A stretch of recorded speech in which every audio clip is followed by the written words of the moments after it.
Well, a lengthy agenda for Bexar County Commissioners today. One thing they're considering is pay raises for county employees and themselves. Eyewitness News reporter Leah Durain shares how much staff could see added to their checks.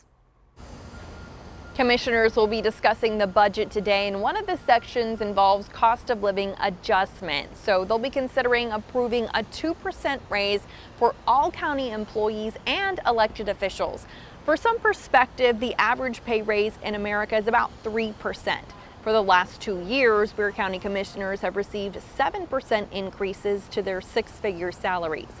Today, they're weighing whether to accept those 2% raises and give all county employees the same rate. Now, the only exception involves the Bexar County constables. Constables for Precinct 1 and 2 will not get raises. They earn about $99,000 per year. Constable 3 was making less, so he will get a 3.5% raise to now earn the same per year as the other constables. Constable 4 recently got a wage adjustment, so he will also earn the same as the other precincts. Now, the raises for elected officials will account for about $63,000 in the 2019-2020 fiscal year budget.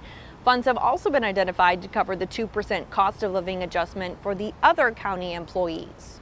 Final approval for the proposal is set to take place on September 10th. To see a list of elected officials' current salaries and what they could be making with that 2% increase, find this story on KENS5.com. Leah Durain, KENS 5 Eyewitness News.